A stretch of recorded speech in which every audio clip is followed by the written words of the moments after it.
बुधनी विधानसभा का उपचुनाव दिन ब दिन अपने रंग में नजर आ रहा है।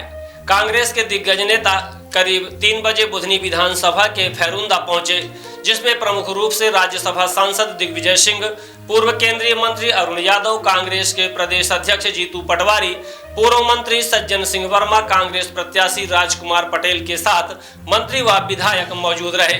शिवराज के गढ़ में कांग्रेस के कई नेता जमकर बरसे, तो वहीं पूर्व केंद्रीय मंत्री अरुण यादव ने विधानसभा में विकास को लेकर कई सवाल उठाए। वहीं जीतू पटवारी ने सभा को संबोधित करते हुए कहा कि शिवराज सिंह चौहान के चुनाव लड़ने से पहले यह बुधनी विधानसभा कांग्रेस का गढ़ रही है। वहीं जनता ने बीजेपी को वोट नहीं करते हुए एक मुख्यमंत्री को वोट किया था, तो वहीं भाजपा द्वारा रमाकांत भार्गव को टिकट दिए जाने पर कई सवाल खड़ा किए। आइए आपको सुनाते हैं जीतू पटवारी, पीसीसी चीफ और कांग्रेस उम्मीदवार राजकुमार पटेल ने किस तरह से भाजपा पर निशाना साधा है। लड़ेगा। मैं आज के इस अवसर पर सिर्फ इतना पर निवेदन आपसे करना चाहता हूं। निवेदन इसलिए करना चाहता हूं कि विकास की इस दौड़ में हमारा ये क्षेत्र बहुत पिछड़ गया, और सबसे बड़ी बात यह है कि आप आम जनता के ऊपर कोई ऐसा बात, घर हो या द्वार हो, परिवर्तन जायज है। तो आज समय मिला है बीजेपी को, लेकिन आज परिवर्तन का नियम और प्रकृति का नियम लागू होगा इस बुधनी विधानसभा में और बदलाव आएगा। ये तो जनता बता पाएगी कि हमने क्या गलती की, उन्होंने हमें पनिश किया। अब भारतीय जनता पार्टी 2018 के चुनाव में मैं आपकी यही बात को रोकते हुए कहूंगी कि 2018 में हमने ऐसी भी गलतियां नहीं करी। 2018 में पूरे मध्य प्रदेश की जनता ने हमें हमारी कांग्रेस की पार्टी में मुख्यमंत्री से नवाजा और कांग्रेस की ऐतिहासिक जीत दिलाई। लेकिन चूंकि ये इतने लालची हैं, लालच में सत्ता के सिंहासन पे चिपकना चाहते हैं, तो इनसे रुका नहीं गया, ठहरा नहीं गया। और चूंकि केंद्र में इनकी सत्ता थी, उसका दुरुपयोग करके और पैसों का जो भ्रष्टाचार से कमाई हुई संपत्ति इन्होंने चलिए 18 की बात खत्म करें, 24 के करके विधायकों को खरीद के इन्होंने सत्ता गढ़ी। तो आप ये मत कहिए कि मध्य प्रदेश की जनता फिर बदलाव चाहती है, हमेशा बदलाव चाहती है। हरियाणा में क्या हुआ?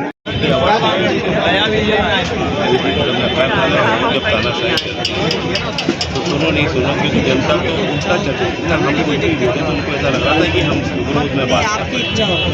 तो जिनको अभी रुकना भैया, अभी रुक जाओ। अरे भाई साहब, मैंने तो पूछा कि अच्छा हो तो कोई दिक्कत नहीं। तो हमारे पटेल साहब से मिलने का हम बाइट चल रही है। वो बोल रहा है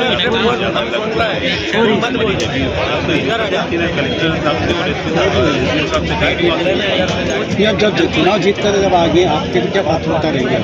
देखिए, चुनाव में जितना जनता की आवाज़ बनना है और समस्याएं जो हैं उनके लिए मुखर होना पड़ेगा, उनके लिए लड़ना पड़ेगा। तो लड़ने के लिए हम तैयार हैं। सरकार बीजेपी की है, हमें भी पता है कि एक सीट से हमारी सरकार नहीं बनेगी, उनको भी पता है कि एक सीट आगे तो उनकी सरकार जाने वाली नहीं है। लेकिन जब मुद्दों की बात आती है तो विपक्ष अगर नहीं होगा, जनता की आवाज़ ये नहीं आएगी, तो फिर सब बेकार हो जाएगा। तो प्रलोभन कोई परिभाषा ही उसको बदलना पड़ेगा। तो लड़ेंगे, करवाएंगे, सब काम कराएंगे, काम हमको नहीं छोड़ेंगे। हक बुधनी का लेके रहेंगे, जो हमारा हक है वो अच्छे से अच्छा यहाँ पर लेके आएंगे। यहाँ से लेके मात्र की लड़ाई लड़ने में आपको पता मैं जो कर सकता हूँ मैं तो करूँगा। वो तो उसमें तो पीछे हटने वाला की बात सब करते, भैरुंडा की एक्टिव बात कौन करे? तो सब कुछ तो बीजेपी ने भी बुधनी में ही दिया है। असली यादव को भैरुंडा को क्या दिया? तो भैरुंडा की आवाज़ कौन बनेगा? मैं 160 किलोमीटर लंबा क्षेत्र में अपना जब नाम मुझसे निकलता है तो खड़ा हूँ बात करने के लिए। इसको आप इस तरह बांट के चुकूँ बात करने के लिए।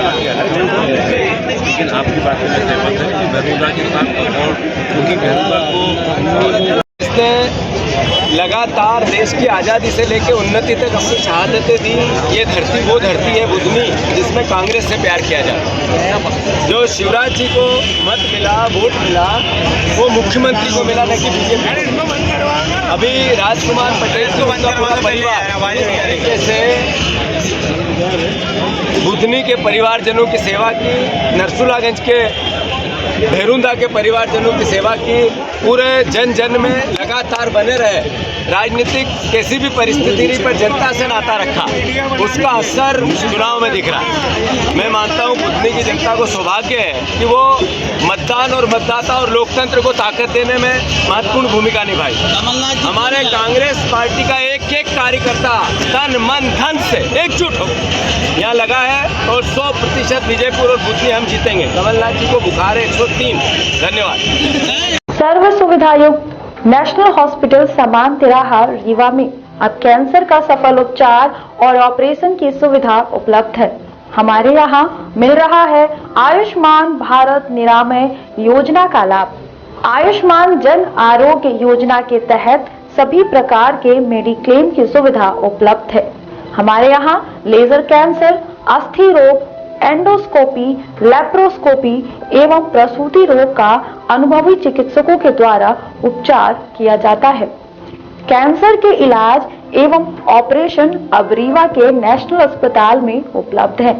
नेशनल हॉस्पिटल के संचालक डॉक्टर अखिलेश पटेल के द्वारा उपलब्ध करवाई जा रही हैं सभी सुविधाएं।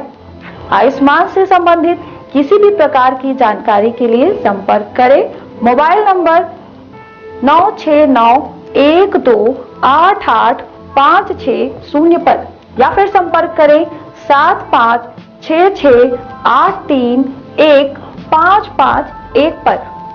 हमारा पता है नेशनल हॉस्पिटल समान तिराहा रीवा। संपर्क करें 07662359974 पर या फिर संपर्क करें 8602885990 पर।